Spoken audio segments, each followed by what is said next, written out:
I did nothing wrong, says Minister Burke. The opposition says it's not satisfied. In advance of the new tribunal, the Taoiseach deplores low standards in high places. Will he or won't he join the talks? David Trimble still isn't saying.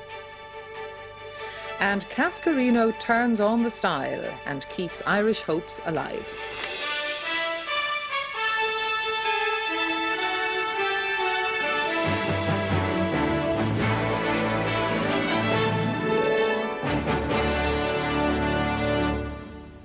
Good evening and welcome. The Minister for Foreign Affairs, Ray Burke, has said the issue of a donation of £30,000 he received in 1989 is now closed. Speaking after he made a personal statement to the Dáil, Mr Burke said anyone who had anything to ask him had the opportunity to do so today. During his speech, he said, with the benefit of hindsight, it was clear that in accepting the contribution, he had exposed himself to the risk of being the subject matter of what he called malicious allegations. But he said any allegations that he had done anything wrong were completely untrue. I've come here today to defend my personal integrity, the integrity of my party, of this government, and the honour of this House.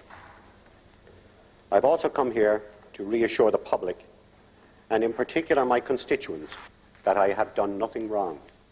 Ray Burke's opening words in the most crucial statement of his long and sometimes controversial political career, following months of speculation that he had received up to £80,000 in campaign contributions from a builder and hints that favours had been delivered in return. He emphatically denied all the allegations.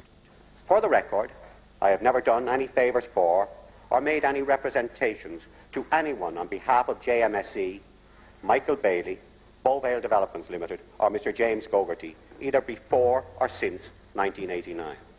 He confirmed he had received an unsolicited political contribution of £30,000, that there were 3 persons present at the meeting where the money was handed over in cash in 2 sealed envelopes. But he said there was nothing illegal, unethical or improper in the transaction. Could I just ask the Minister, and I just begin to wonder if we live in different worlds completely, but did the Minister not have any sense of something remotely odd about 2 gentlemen arriving with £30,000 in cash? Did they actually say it's £30,000 in cash, or did they just hand you a wad of money? Did you not for one moment think of the implications?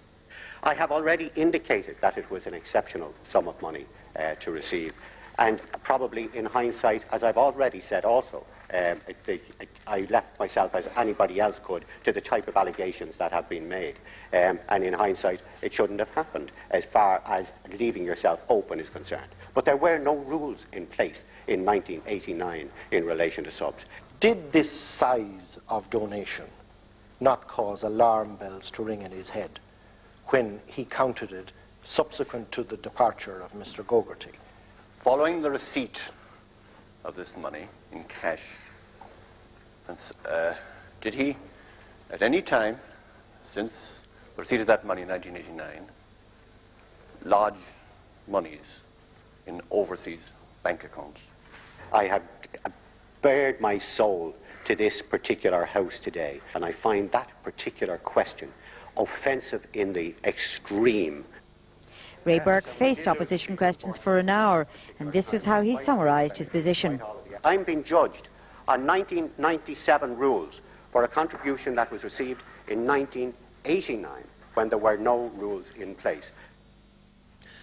Fine Gael has said it's not fully satisfied with the explanation from the Minister. Other opposition parties have also said they're unhappy with Mr Burke's statement. The Progressive Democrats said Mr Burke had answered questions and no new allegations had been made. This afternoon's Dáil statement and question and answer session by the Minister for Foreign Affairs, Ray Burke, was eagerly awaited, not only by opposition deputies but also by his government colleagues. Afterwards, Mr Burke said as far as he was concerned, he'd answered all the questions and the issue was now behind him. I made a 20-minute speech and I made myself unprecedented in the history of this state. As a member of the House, I made myself available for questions from members for an hour on any issue they wanted to ask. As far as I'm concerned, that's a line in the sand. To now, I have to get on with the job that the Taoiseach gave me, and that is to build on the peace process, to get into the substantive negotiations. whatever allegations, whatever cranks, whoever comes out of the woodwork, investigations, whatever comes out of the woodwork from now on, the line is in the sand. As far as I'm concerned, from this day on is D-Day. I move on to peace process, to United Nations, to Europe, and no further. Anybody that had anything to ask had the opportunity in Leinster House to do it today, and I've no doubt that the representatives of the people of Leinster House would have had plenty of stories given to them by every crank in Christendom. But from now on, we move on to the positive business on behalf of the people of Ireland. No more scapegoats.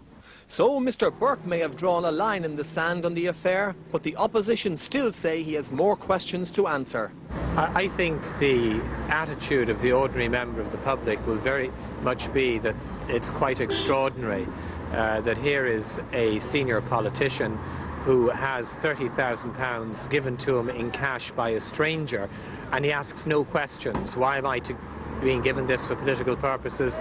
Makes no further contact with that stranger, never contacts his company. So I think there is some degree of incredulity with regard to the manner in which he dealt with this issue, which I think raises questions about his judgment. Well, he clearly was under an awful lot of pressure, and none of us enjoyed that, I have to tell you.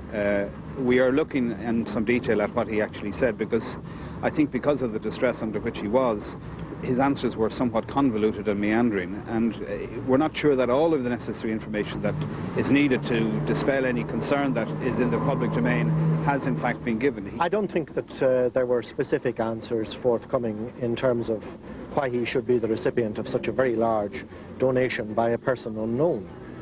He circumscribed himself by saying he wouldn't answer questions about contributions other than this particular donation, and therefore I think that we're still at a loss to understand why it is that somebody unknown to him should contribute such an inordinate amount of money and expect nothing in return. We'll be looking for more answers, because if you saw what happened there, most of the talking was done by Ray Burke, and it was as if Ray Burke was actually filibustering. We would like, questions answered now at this stage, and what we'll be looking for now is the terms of reference to be broadened to include an investigation into Mr Burke. The Taoiseach has warned that it would be very dangerous if the message were to go out that government in this country operated on the principle of backhanders, or that there were golden circles with a high entrance fee. Mr Ahern was opening the Dáil debate on the terms of reference for the new Tribunal of Inquiry into Political Corruption. The opposition have demanded that there should be a wider investigation of the Ansbacher accounts than that proposed by the government. The government is proposing that the new tribunal will investigate further the financial affairs of Charles Haughey and Michael Lowry in the light of issues raised in the McCracken report. The Taoiseach told the Dáil politicians had to make clear they were going to insist on the highest standards in public life. But he rejected what he called attempts to damn the entire Fianna Fáil party by association with Mr Haughey. Mr Ahern said he was no more responsible for Mr Haughey's misdemeanours than was the former coalition for those of Michael Lowry. All of us took government decisions on the basis of the best information available to us at the time, on the political judgment of colleagues that we trusted, and in our view of the country's best interests. And I believe that to be the view of people in this House whenever they make decisions, and whenever they were in government, from any side of the House. If there was any hidden manipulation from motives or private gain, which is not so far been demonstrated, then none of us were aware of them at the time. However, Fine Gael leader John Bruton argued that controversies involving Haughey-led governments, including the sale of Carysford College, the operation of the Passport for Sale scheme, and the loans given to the Goodman Company, would have to be revisited. Acolytes of Mr Haughey, who were around him at that time, many of whom are still around the benches on the other side of this House today, will have to ask themselves searching questions about their role in sustaining his political lifestyle through so many crises. The inquiry that takes place into Mr Haughey's financial affairs must take full cognizance of the speculation, both public and private, in the late 1980s that Mr Haughey was in serious financial difficulties. In that context, Labour expressed concern that the new tribunal would only examine the Ansbacher accounts as they related strictly to Mr Haughey and Mr Lowry. The public are asking, I have to say, why is the money being stashed away in these accounts? Whose money is it? For what purpose was it put in the Ansbacher accounts? How much more of it was or indeed is being used to support Mr Haughey's lifestyle? And how much of that money that is stashed away was for the future? And we've got to get to the bottom of this. For Democratic Left, Pat Rabbitte said the tribunal's preliminary investigation should include the Ray Burke controversy. And Des O'Malley of the PD said there was every reason to believe the Dunn's payments were the tip of a much greater iceberg. During the tribunal debate, the Fine Gael leader, Mr Bruton, called on former Fine Gael Minister Michael Lowry to resign as a TD. Earlier, Mr Lowry had apologised to deputies for misleading the Dáil in his personal statement on his business affairs last December. Mr Lowry admitted he had mismanaged his personal and financial affairs and had contributed to his own misfortune, but he said it had not been his intention to mislead the Dáil.